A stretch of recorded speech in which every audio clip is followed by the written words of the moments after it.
교회를 구성하는 많은 구성원들이 있습니다. 교회는 여러 사람들이 모인 공동체이죠.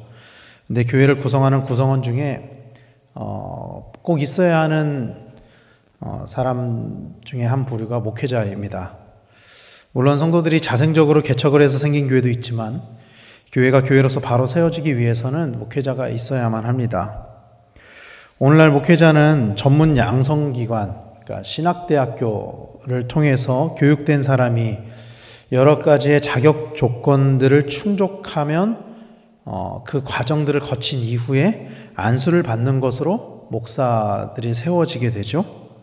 그래서 오늘날에는 사실 목회자들에 대한 자격 시비가 거의 없습니다. 왜냐하면은 공인된 과정을 통해서 합의된, 그 교단 내에서 합의된 과정을 통해서 그 과정에 다 통과한 사람이 목사로서 안수를 받기 때문이죠. 그러나 초대교회 때는 바울의 사도권에 대한 시비가 있었습니다. 교회라는 행정적, 제도적 공동체의 그 리더에 대한 자격 조건에 대한 논쟁이 끊임없이 있었다라는 것입니다. 바울에 대한 시비도 있었고, 또 그 사도를 세우는 과정이 아직 제대로 제도화되지 않았었기 때문에 교회는 사실은 검증되지 않은 많은 리더들이 세워졌던 것 같습니다. 그리고 그들로 인해서 교회가 어지러워졌었던 것이죠. 초대교회 때. 바울은 이런 사람들을 거짓 사도들이라고 이야기를 하고 있습니다. 오늘 우리가 읽은 본문은 이 거짓 사도들에 관한 말씀입니다. 우리가 알고 있는 것처럼 교회의 모든 직분자는 하나님께서 세우시는 것입니다. 직분자는 하나님께서 세우시는 것입니다. 물론 제도화된 교회에서는 여러 가지의 수료를 통해서 자격이 주어지죠. 비단 목사뿐만이 아니라 장로, 권사, 안수집사 다 그 과정이 있습니다. 절차가 있습니다. 교단 내에서 합의된 과정과 절차가 있고 헌법에 의해서 직분자들이 세워지지만 근본적으로 모든 직분은 그럼에도 불구하고 하나님으로부터 받는 것이죠. 그러므로 목회자를 포함한 모든 직분자들은 교회에서 사역을 함에 있어서 평신도 사역자도 마찬가지입니다. 하나님의 뜻대로 사역을 해야만 합니다. 왜냐하면 그 직분을 주신 분이 하나님이시기 때문입니다. 특히 하나님의 말씀을 전하는 목회자는 그 말씀을 전함에 있어서 하나님의 말씀을 전해야만 합니다. 목회자로 부르심을 받았음에도 불구하고, 설교자로 부르심을 받았음에도 불구하고 하나님의 말씀을 전하기보다 자기의 가치관, 자기의 사상, 자기의 이론들을 전하는 것은 올바른 사역이라고 할 수가 없겠죠. 왜냐하면 하나님으로부터 부여받은 의무이자 권리이기 때문입니다. 그래서 좋은 설교는 하나님의 말씀을 하나님의 뜻대로 전하는 것이 사실 좋은 설교라고 할 수 있죠. 문제는 목회자를 포함한 모든 직분자들이 하나님께 받은 직분을 잘 사용하고 있느냐 하는 데서 사실 문제가 일어나는 거예요. 교회 안에서 여러 가지 어려운 문제들이 여기서부터 일어날 때가 참 많다라고 하는 것입니다. 근본적으로 우리 직분을 받은 사람들도 연약한 사람이기 때문에 때로는 직분에 합당하지 못한 사역을 할 때도 있습니다. 사실 직분자에 걸맞는 삶을 살지 못할 때도 있죠. 우리의 연약함 때문에. 하나님이 맡겨주신 사명을 잘 감당하는 데 초점을 맞추며 살아가기보다 때로는 우리에게 맡겨진 그 사역을 행함에 있어서 자기 만족을 위해서 사역을 하고 있는 것은 아닌지 우리는 스스로를 돌아봐야만 합니다. 바울은 그런 사람들을 가리켜서 특히 그런 마음을 가지고 교회를 지도하는 목회자들을 가리켜서 이렇게 말씀하고 있습니다. 13절 말씀에 그런 사람들은 거짓 사도요 속이는 일꾼이니 자기를 그리스도의 사도로 가장하는 자들이니라. 이렇게 말씀을 하고 있어요. 당시 교회를 어지럽히는 사람들 중에 스스로 사도라 하는 사람들이 있었습니다.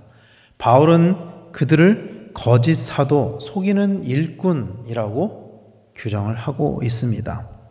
여기서 속이는에 해당하는 헬라어 돌리오이라는 단어는 그냥 단순히 무의식 중에 나온 거짓말 이런 것을 뜻하는 것이 아니라 사기 행위를 뜻하는 단어예요.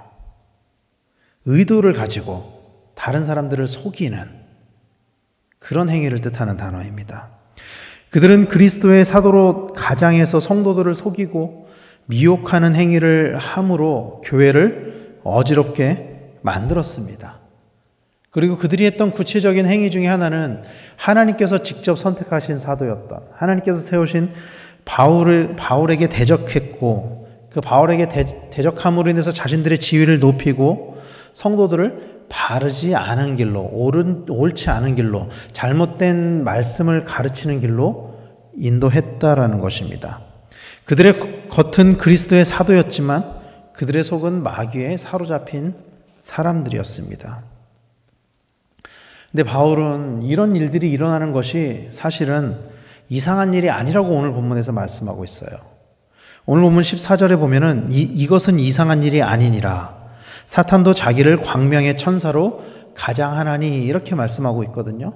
그러니까 교회 내에서 이런 속이는 사도들이 초대교회 때부터 해서 교회 역사 가운데 지속적으로 나온 것이 이상한 일이 아니라고 바울은 말씀을 하고 있습니다. 그러면서 그들이 자신을 광명의 천사로 가장해서 접근한다라고 말씀하고 있는 거예요.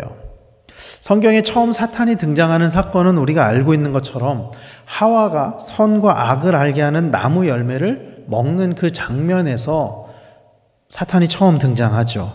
그때 사탄은 하와에게 무서운 모습으로 등장하지 않았던 것 같아요.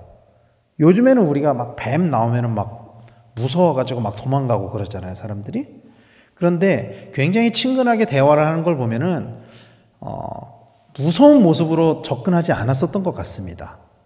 사탄이. 오히려 친근한 모습으로 접근해서 하와에게 좋은 말로 유혹했죠. 하와에게 좋은 말을 했어요. 이 열매를 먹으면 네가 하나님과 같이 될 것이다. 듣기 싫은 말을 한 것이 아니에요. 듣기 좋은 말을 한 것입니다. 사탄은 그런 모습으로 교회에 침투해서 교회를 어지럽게 합니다. 초대교회 때도 마찬가지고 오늘날의 교회도 마찬가지예요. 사탄은 좋은 모습으로 접근해서 사람들을 미혹하고 어지럽히는 거죠. 그렇기 때문에 우리에게 필요한 것이 분별하는 능력입니다. 분별하는 능력이 있어야 돼요. 이것은 목회자에게만 필요한 것이 아니라 성도들에게도 필요한 것입니다. 교회 안의 사역자나 직분자가 하나님의 뜻대로, 하나님의 의로 사역을 하는지 아니면 자기의 의로, 자기의 만족을 위해서, 자기의 목적을 위해서 사역하는지 분별할 수 있어야 한다라는 것입니다.